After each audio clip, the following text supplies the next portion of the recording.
skills, be the boss. No more time to feel lost. Lead the way every day. Find success, it's here to stay.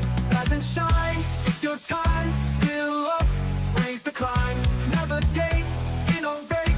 It's your fate, don't be late. Get the skills, be the boss. No more time to feel lost. Lead the way every day. Find success, it's here to stay.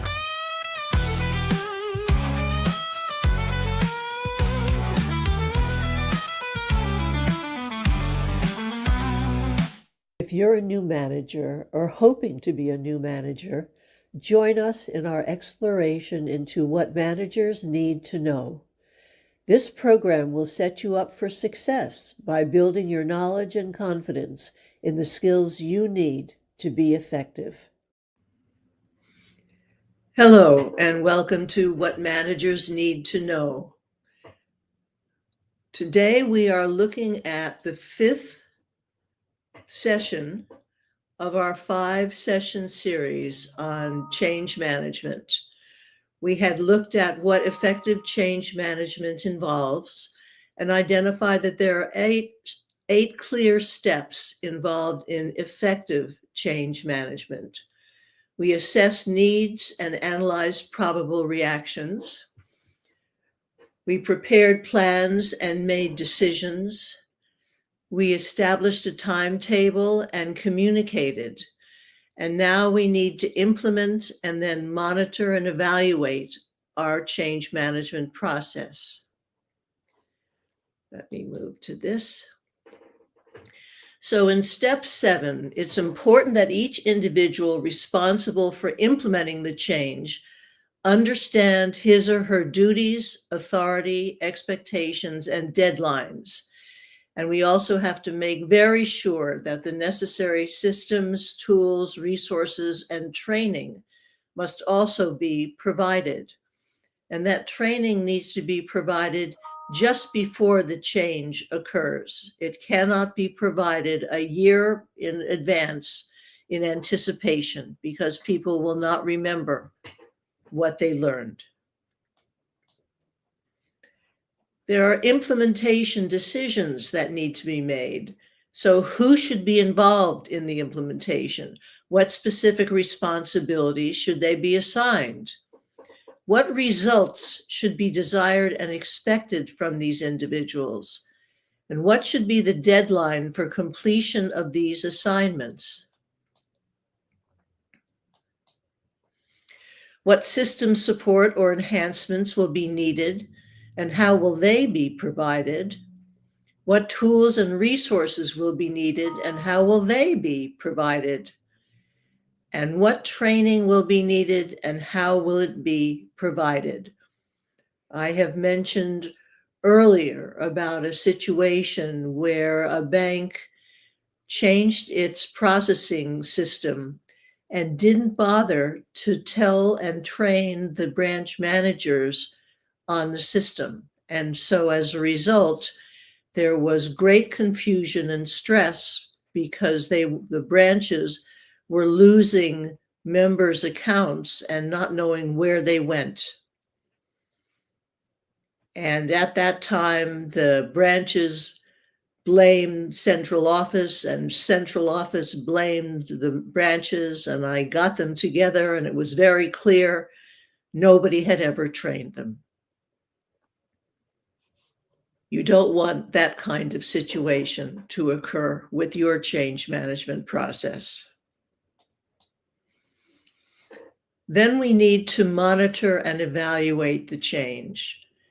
This needs to be continuous because that's crucial to determine the success of the change implementation process. You don't just let it go and hope that it will do well. You have to be monitoring and keeping tabs on what's happening. If the change is not proceeding as planned, steps 4 through 7 need to be reviewed and possibly revised.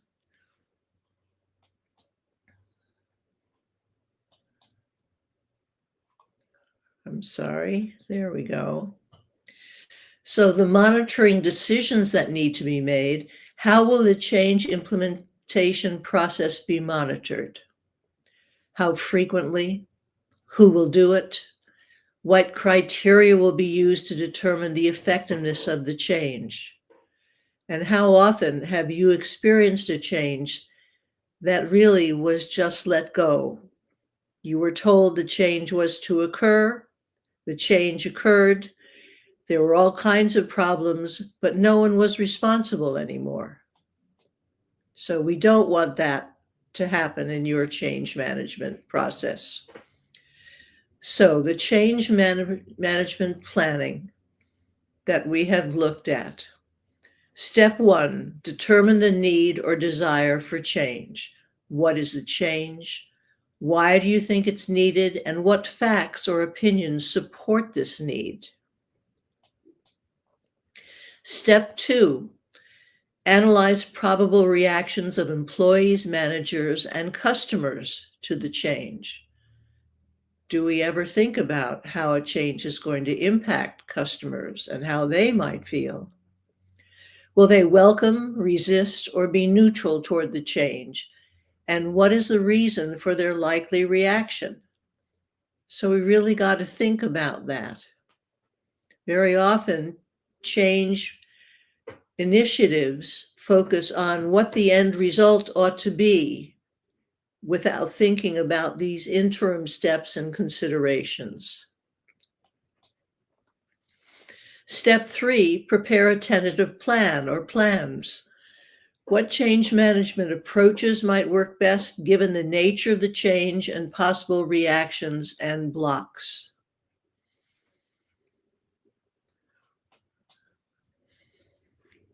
Make a final decision. Select the best decision-making approach given quality and acceptance issues. And we talked about the fact that if it's a quality decision, someone with expertise needs to make it. And those who are affected hopefully acknowledge that expertise and accept that. But it's one thing for someone to say we're going to change. It's another thing for the employees who are impacted to implement that change. So we want to make sure that they accept it. And if they cannot be involved in the initial decisions regarding what change will be implemented, you can give them a sense of control if you let them get involved in how it will be implemented. People resist change when they feel totally out of control over the situation. We want to give them a sense of control. Step 5, establish a timetable. Ensure that the implementation speed is consistent with the reaction to the change. If it's a simple change, easily accepted, then we can implement it quickly. And very often management is hot to trot and wants something done as quickly as possible. But that does not work well if the participants, if the employees, if the stakeholders are not accepting that change. If they are resistant, then that change timetable has to be slowed down because we have to get them on board. Ultimately, they're the ones who operate under the change. And if they don't accept it, that change is not going to occur. In step 6, we communicate the change. And we begin by communicating with managers so the managers know, because when changes are happening, employees go to their manager. And if the manager is kept out of the loop, that a manager loses credibility and is also put in a situation of great stress. So let's not do that to managers. Then step 6, in communicating the change, what the change is, why it's necessary. We very often tell people what to do and how to do it, but not why it needs to be done. How it will be implemented, who will be involved in the implementation, when the implementation will take place, how they, the employees, will be affected, and what else may be affected. And what will be done to minimize any possible adverse impact? How will we touch base with those affected by the change to see how it's going? Then we implement the change. Who should be involved? What specific responsibilities should they be assigned? What results should be desired and expected from the individuals responsible for the implementation? What should be the deadline for completion of these assignments? What system support or enhancements, what tools and resources will be needed, and how will they be provided? And what training will be needed, and how will it be provided?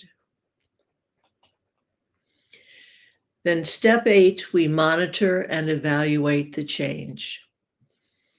How will the change implementation be monitored? How frequently? Who will do it? What criteria will be used to determine the effectiveness of the change? These are all decisions and considerations that have to be made if you want your change to proceed effectively and smoothly. Let's talk. If you would like help in implementing change, please schedule time to talk with me. You see the URL and you have the QR code.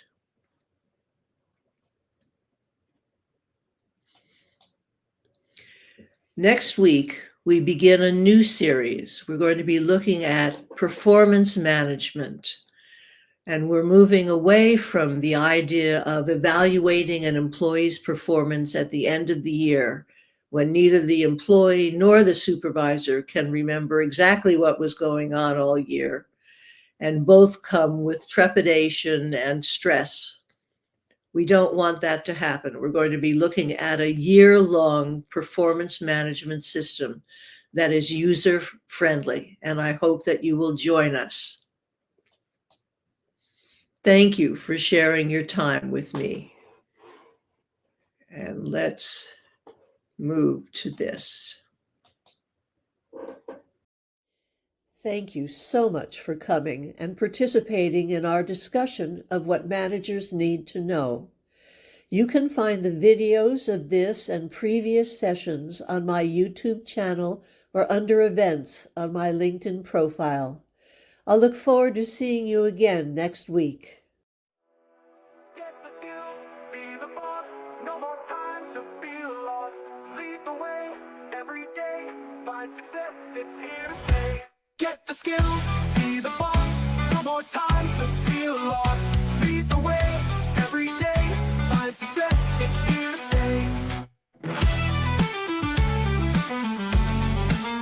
It's here to stay. Oh, it's here to stay. It's here to stay.